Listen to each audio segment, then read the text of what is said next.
So hello everyone and welcome to yet another episode of this series, Secrets of Greatness. This is the first time we are going to be doing a live interview on Instagram. Yes, and I have a very, very special guest with me today on this show for the first time for our live session. Adeel, thank you so much. Let me give an introduction of Adeel. Adeel is the founder of the #1 Toronto Basketball Academy in Canada. And he is also a former NCAA basketball coach. And he is here to tell you an incredible story. And when I heard his story, I was so inspired that I thought, you know what? There's no way in hell I'm going to let this story go. And he needs to be given a platform to really showcase his story. And I'm so glad, Adeel, you agreed to doing this, and I can't wait to share your story with the whole world. I'm not going to tell anybody what that story is. I want the audience to hear it directly from the source. That is you. So Adeel, thank you so much for coming onto the show. Welcome. Thank you. It's a pleasure to be here. I appreciate it. And I appreciate those kind words too. Man, the pleasure is all mine. Bro, the pleasure is seriously all mine. Adeel, let's start off by asking you a very simple question, right? Let's take it from the beginning. You were last year, for those people who have just joined us, Adeel's here with us. He's a former NCAA coach for the Chicago State University. And it has been a very, very interesting journey for him, right? And I'm just so excited for you to tell your story from the beginning. How did you start?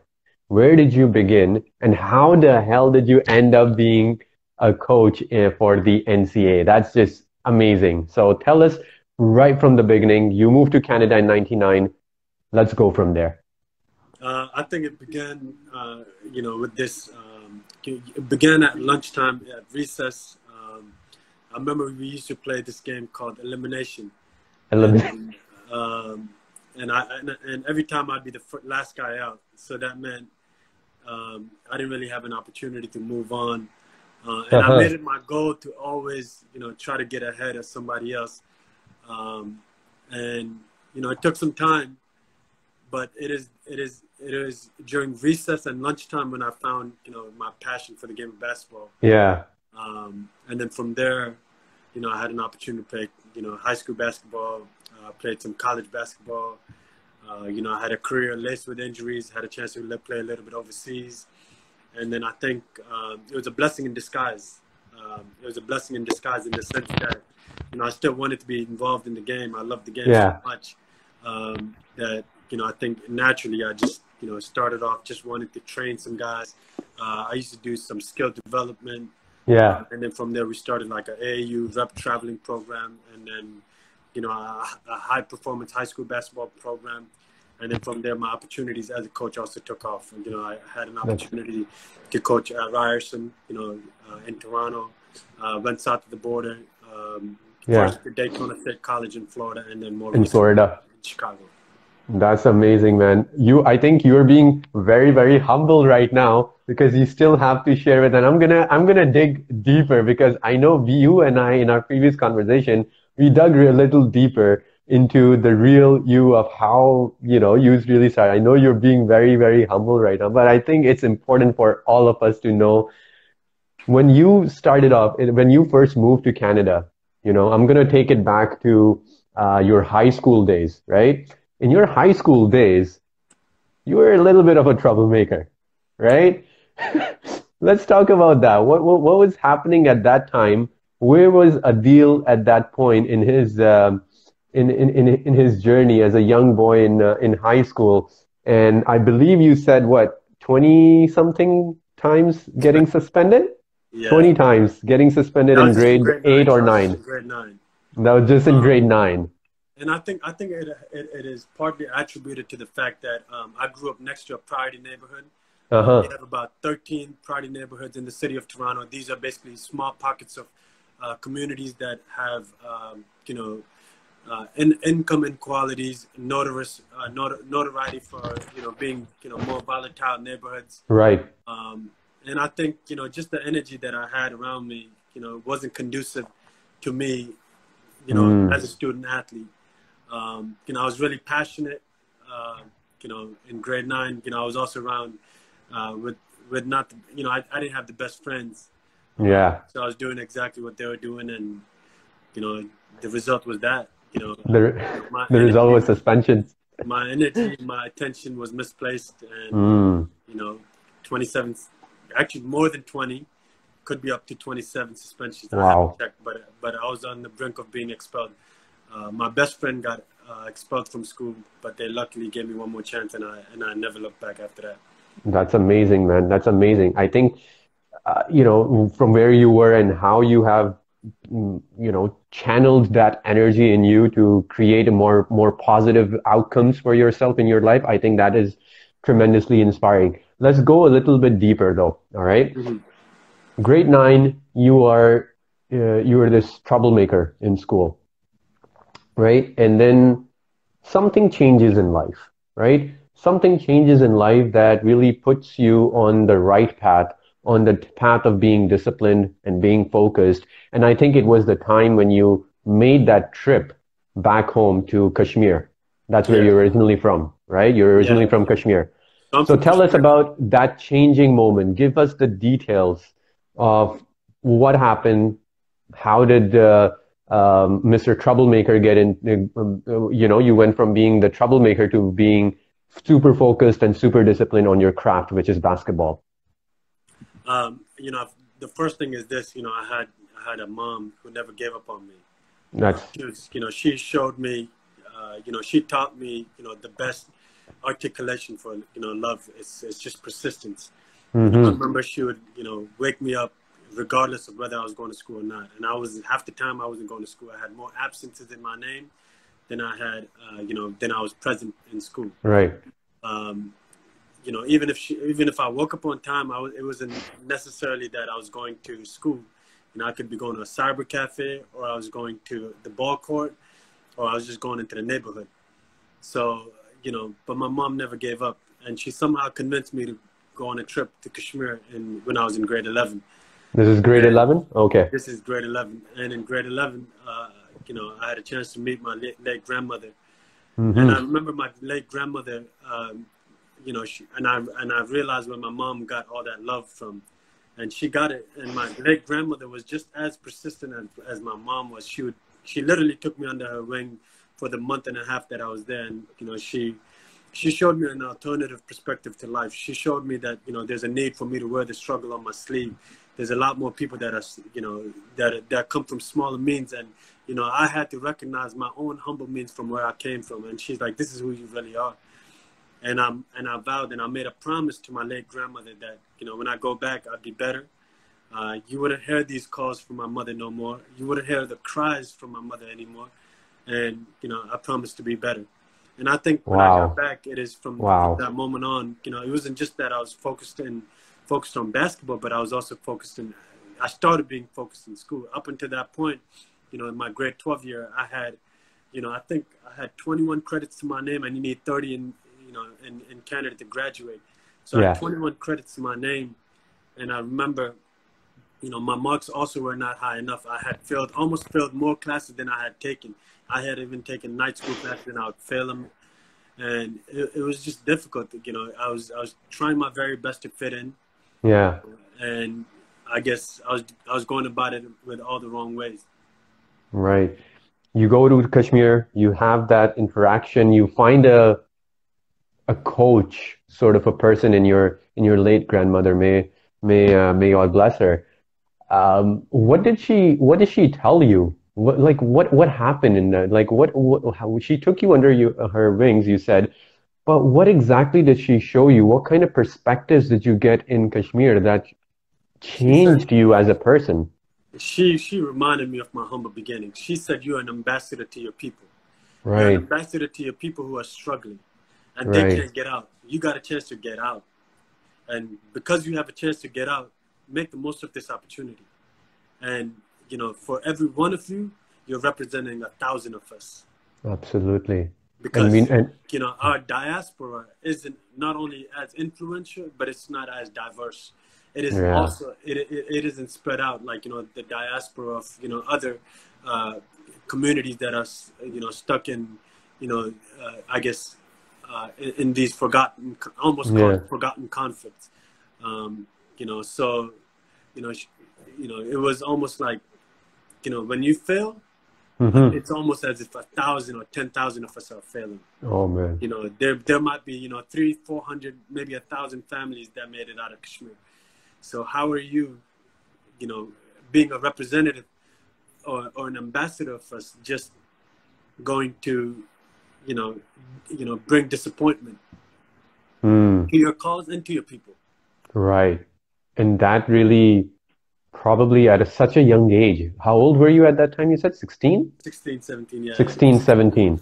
At 16, 17, you're getting these powerful, powerful life lessons from your family, from your grandmother, and it's basically shaking you to your core. It's really transforming your perspective and making you feel that, oh my God, I am so, so lucky to have escaped the situation where majority of your people, the situation that they're facing in Kashmir right now, right? Yeah. You're blessed and you realize that this is my opportunity to do something good with it because I am representing my people in a different part of the world.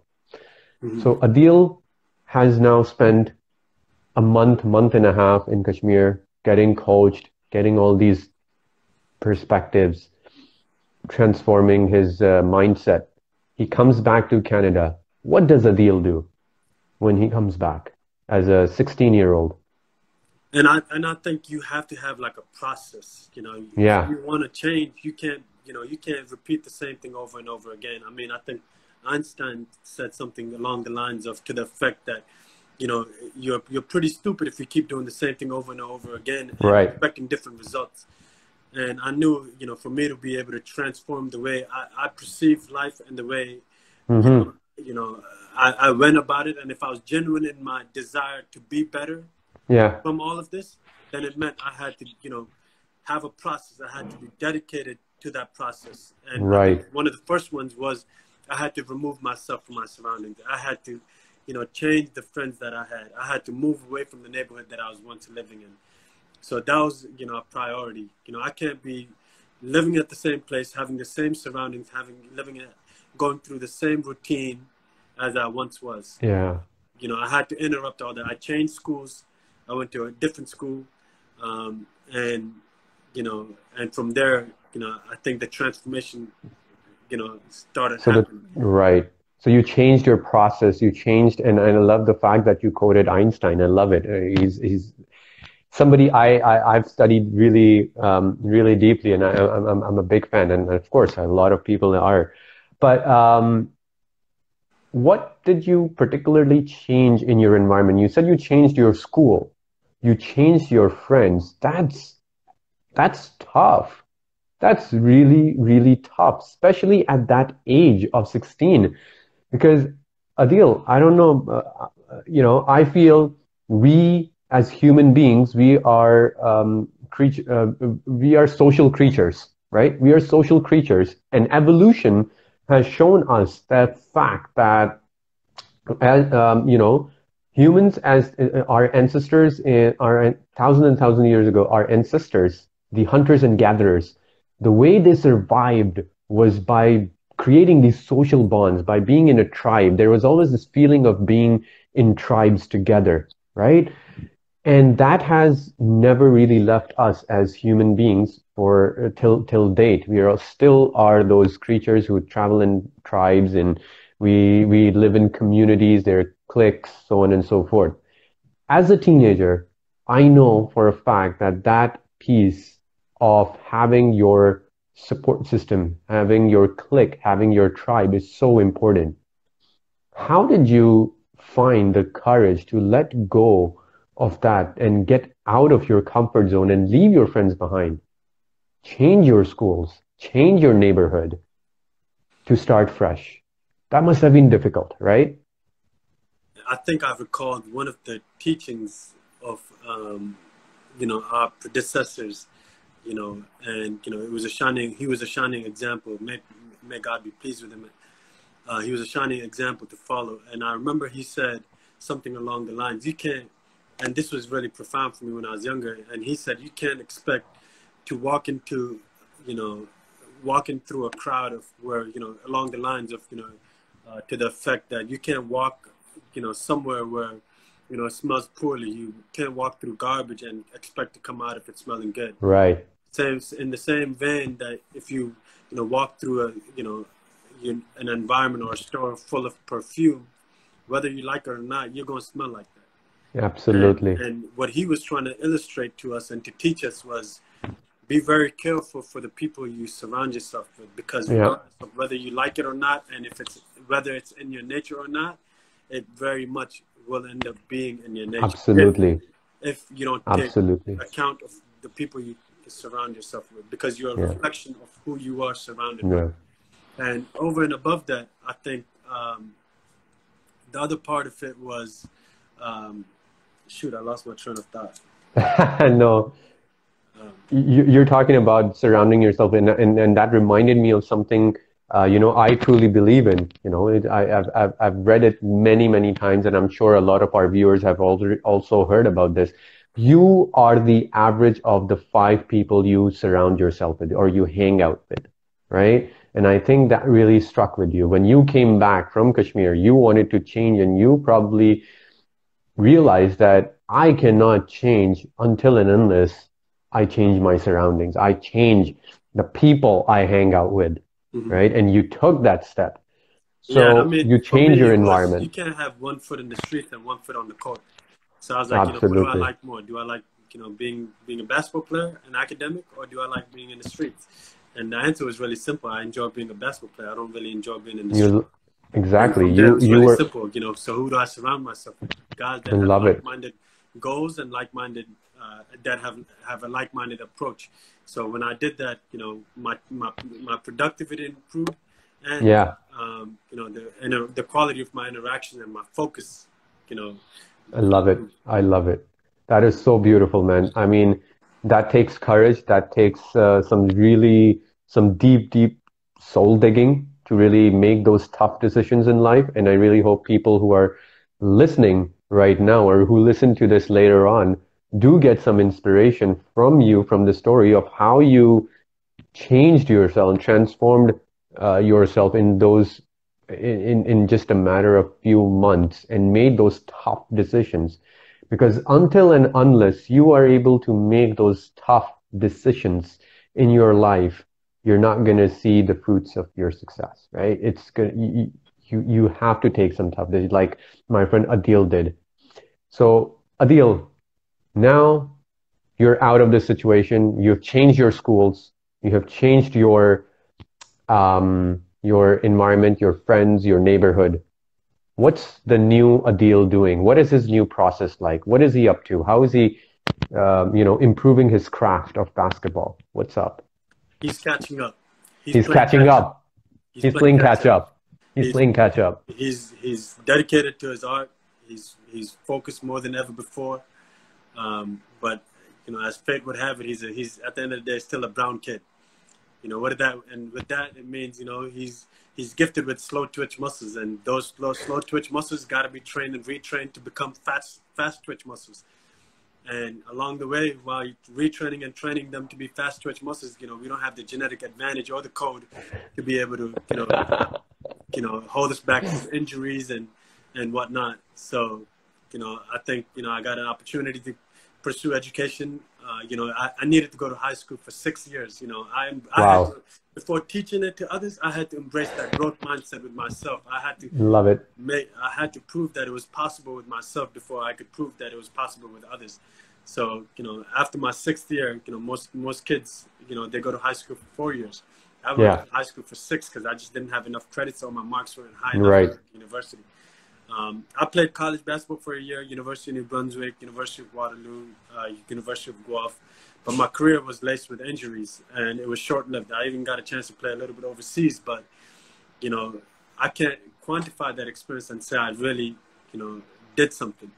Right, absolutely. But what I'm really proud of was I leveraged my opportunity as a basketball player to be able to get an education that I never Uh, thought I was going to have access to. You know, the same yeah, kid that was once, you know, struggling to pass classes was the same kid that, you know, now was regularly on the dean's list, you know, all academic Canadian teams, and, you know, more recently, you know, getting president's awards amazing. for I love perfect it. GPAs. So, you know, that transformation was, you know, it literally for me it happened overnight. It was a cold turkey transformation. It was like, you know, Yeah, dedicated that I didn't want to let myself down and let my mom down and let yeah. family and let everyone in Kashmir down. So And I think that was really important for you. I think what I understand, it was really important for you that you are an ambassador to your people. yeah, That I think that feeling really, really struck in your heart. And when you came back, you changed your process, you changed your environment. What was your process like? What was the new discipline Adeel doing, playing while he was playing catch up, right? What was your routine like? Would you wake up early? Would you like go practice, go to school? What was that routine like before you ended up getting the scholarship to go to New Brunswick and Waterloo? I think being motivated and inspired is a great start. But until and when that motivation and that inspiration doesn't translate into Hmm. discipline and consistency, Yeah, you know, that is what it is. It's just inspiration and motivation. It's just a bunch. You were just happy to hear a bunch of colorful rhetoric. You were inspired by yeah. it. You heard it, and then it didn't move you to do anything more than that. But for me, I knew I needed to create a routine, and Your routine. And what was that like? And what the was that first part like? of it was not to compromise on my health, to Love sleep it. on time, to sleep, Love it. you know, before 11:30 midnight, and to get up at the same time every day. So I got up every day at 6, you know, 6:30 even, and then I went, you know, to school, which was about an hour away, and and we would have practice at 7:30, and I would just make sure that I was at practice, you know, go to school for the rest of the day, and then in the evening I would have practice, you know, either school practice or I would shoot around on my own, and then Yeah. at night I would go to my you know, AAU practice. So you know, it was just a, you know, just a consistent schedule, Monday to Sunday. Monday to I Sunday. just I just 24. committed I just committed myself to it for 2 years, and then, you know, from there, you know, the rest is history. Bro, that is beautiful, man. I don't know.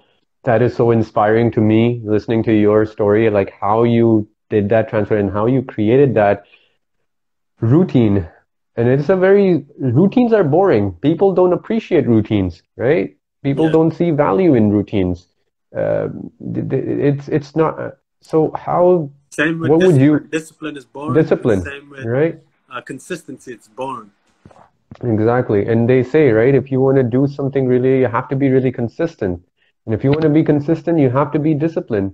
And for discipline, you need a routine. It's just a hierarchy, right? Oh, And 100%. and, and the funny thing is there's no magic formula to this. The formula is out there in the world. It's just about having that motivation and that something that ignites a fire inside you And, and to and if I was to simplify it, then I would tell probably me. say something like, you know, you have to be inspired in your mind, and that mind has to transfer, you know, into, you know, spoken words. It has to transfer into words, and from those words, it has to translate into action, and those actions have to translate into your character, and that character Love it. becomes your destiny.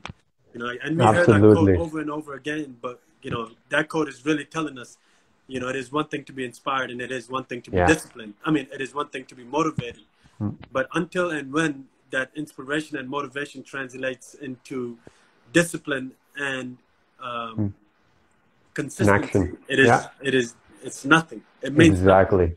That motivation means nothing until and unless you have a process down, like you did. You created a process for yourself and you committed to that process, right? People create processes every year on the 1st of January or 31st of December. People make those promises. They're like, yeah, I'm going to follow this process. For some reason or the other, they fall down, right? Like they fall behind on their promises. But you stuck to it. You stayed disciplined because you really wanted to represent your people. You really wanted to do good and make your parents, your family, your country, your proud, You right? And gotta have a that was burning desire for something. You know, yeah, there's no life is not worth living if there's not something that worth dying for. absolutely, absolutely, absolutely. So now you had a process. You got a scholarship for New Brunswick, was it? Yeah, You University of New got a Brunswick. New University of New Brunswick, and you started playing basketball there. So now let's go through your journey of basketball. We have a disciplined and a focused, really, really focused, enthusiastic athlete who's, running the mill and he's working really, really hard to get to the top. What happens next Just in your life? injuries, just a lot of Injuries. injuries, a lot of them. Oh, lots of injuries. And when you're having these injuries, and injuries, the way I look at injuries, for those who do not play sports, they're obstacles in your way. They're big, big obstacles, and they're painful. They're painful. People, it's very easy for a lot of people to give up when they see these big obstacles, and you saw many of these. How did you overcome these obstacles and found a way around it? And still stayed true to your passion of basketball and you didn't give up on it. You never gave, and to me, that's beauty. That's the beauty of your story, right?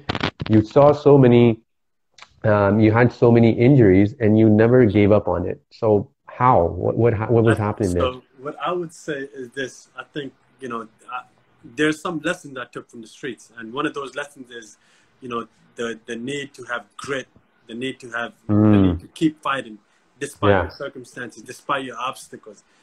And I remember every time I got hurt, the first time I got hurt, for my injury, I had two bulged discs, two degenerative discs in my lower back and sciatica, Oh, in my right and left legs. So, it was almost every time I woke up, I was in bed rest for a couple months at one point. And every time I woke up and I started walking, it was as if, we have a sciatic nerve that travels from our lower back all the way to our right and left legs, left ankles, all the way through our knees, okay. to our ankles. And it was almost as if when you're walking, somebody's pulling this muscle every time you take a step. So it was really painful. But I remember every time it would take me about a year to heal, after strenuous exercises, after taking care of my back and all that, I would try to bounce back. And every time I would bounce back, transfer schools or stay at the same school, start playing again. But, as fate would have it, I played 4 season games in literally 4 years. So it was, really sad for me because I was really, if I could choose between playing and coaching, I would choose playing. I would never Of say coaching. course. Yeah. Like, But even to this day, I still try to play when I can. But right now, that's I'm good. sidelined right now, and I think I'll be sidelined for another 2, 3 months because I decided 2, 3 weeks ago that I was going to play some basketball, and my body's just not ready to play at that level You're, at all. yeah. But the whole idea, the movie with Rocky, fall down 7 times, get up 8. Yeah. I really adopted that, mindset for myself. I fell down. I had 3 major injuries, and after every one of those injuries, I got back up and tried to play again. My friends That's can attest to that, and God is my witness. So that's there was no resilience quit. right There's no there. quit by any means necessary. There's no quitting. Bro, There's no that is plan B, resilience plan C, right there. plan D. Love it. This was my plan B, C, D, E, F, G. It was all basketball. I It was love all that. bad. It was all basketball. So how did you then you got injured many times. It was painful. You decided that, you know what, I still have so much love for this game, for this craft. I want to pass it on to the young ones, right? To other passionate players. And then what happened in 2011, I believe, you started the Toronto Basketball Academy. Yeah. So Tell us Toronto more. Basketball Academy, as we know it, first started as the umbrella behind the umbrella organization of DNUP Athletics, which was just Uh-huh.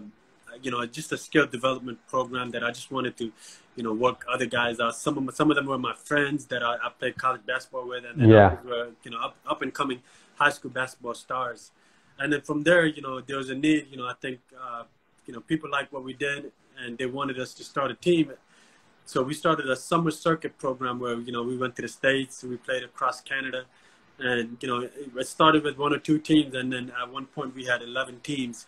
And, we're going all over the States, all over Canada, just playing. And then from there, I think our natural progression was to be right now where the Toronto Basketball Academy is entering its 6th year. And it is the second oldest preparatory high-performance prep basketball program in the city of Toronto. Amazing. I'm happy and fortunate to say, and happy to have played a pivotal role. But the most beautiful part about it right now is the first player to ever play for me, the first player to ever play at the Toronto Basketball Academy is now the head coach of the program, steering the program in a different direction to new heights. Amazing. And that's special. And that is special. He started literally from the ground up as the first person, as a pioneer, and now he's training the next gen as well. That's beautiful. I love that. And how many kids have passed through this strenuous program?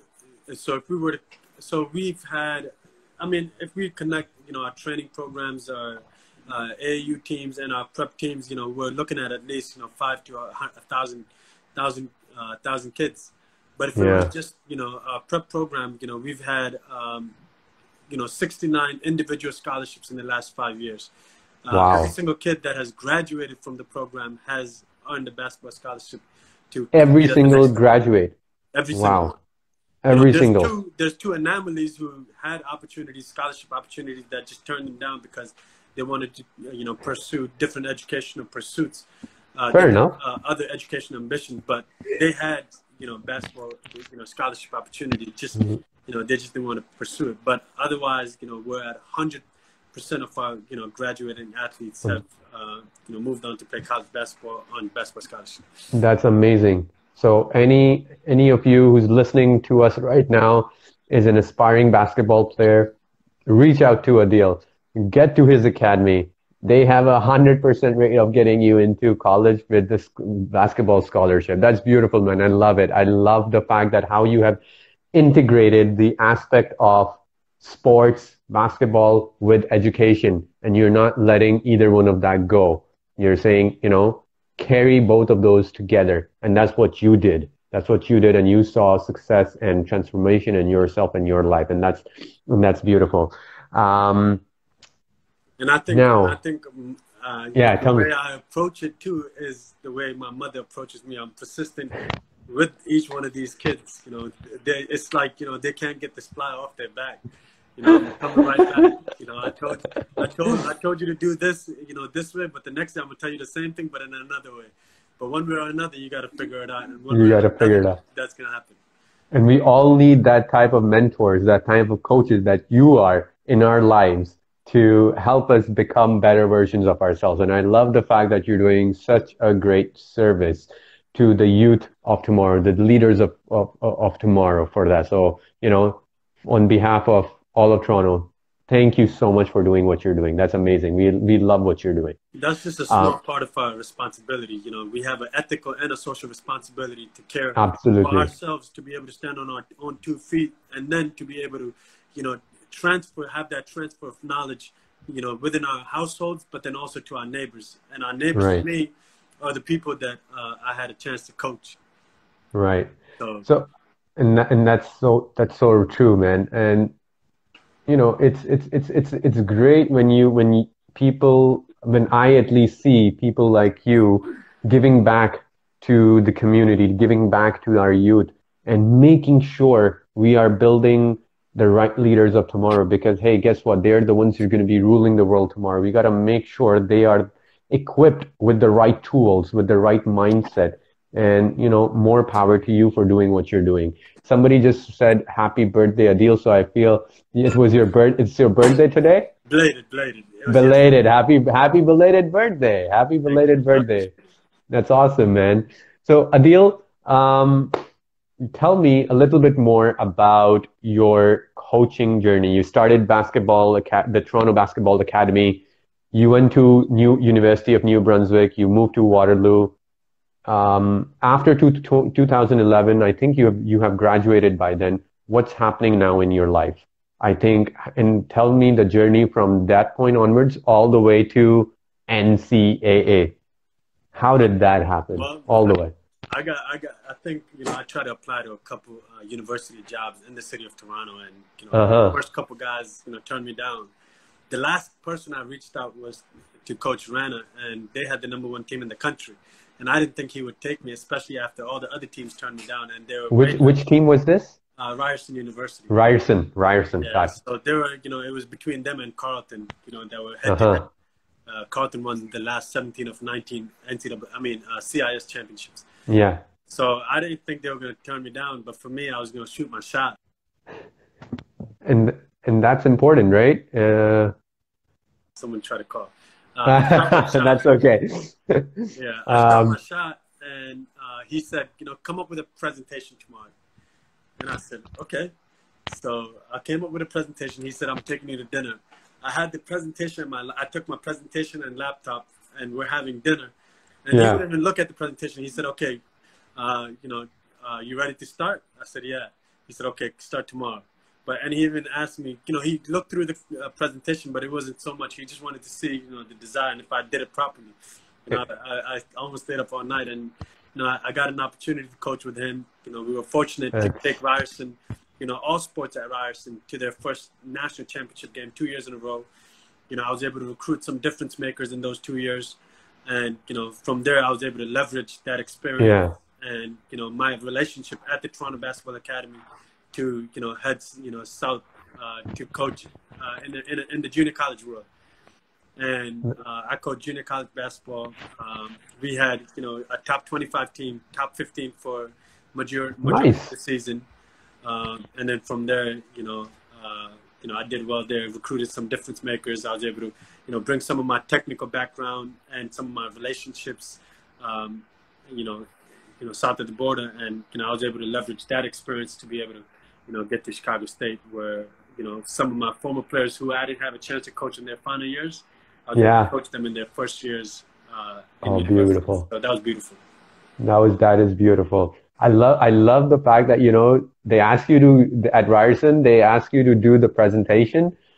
You work, you burn the midnight lamp, you do it, and they don't even look at it. They're just like, this guy has the desire, this guy has the passion.